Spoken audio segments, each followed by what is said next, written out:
Preuve à divulgation nulle de connaissances.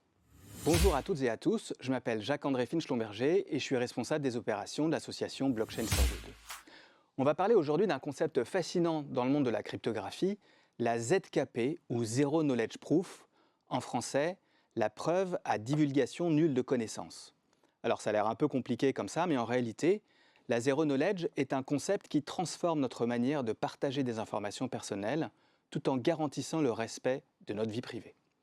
Je vais vous expliquer tout ça de manière simple, avec des exemples concrets, en quelques minutes.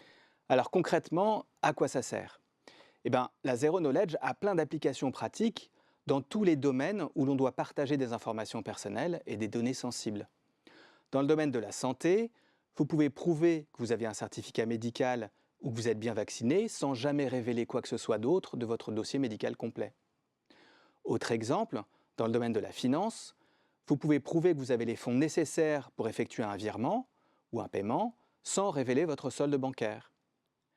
Dans le domaine des blockchains, la Zero Knowledge permet de valider des transactions de manière sécurisée sans divulguer l'identité de l'utilisateur.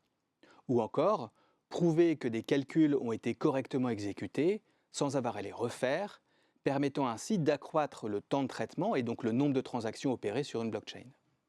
Dernier exemple, parce que vous l'aurez compris, les cas d'usage sont sans fin. Dans les systèmes de vote électronique, la Zero Knowledge permet de garantir que les votes sont comptés correctement, sans révéler pour qui chaque personne a voté, assurant ainsi la transparence et la confidentialité des élections. Et bien voilà, vous avez maintenant compris que la Zero Knowledge, c'est un moyen de prouver la validité d'une information sans révéler l'information en elle-même. Incroyable, non ? Et prouver la véracité de données cachées sans pour autant les révéler, c'est probablement l'une des manières les plus prometteuses pour conjuguer une vie numérique et le respect de notre vie privée, ce qui n'est vraiment pas le cas aujourd'hui. Voilà, merci de m'avoir écouté et à bientôt pour une nouvelle vidéo.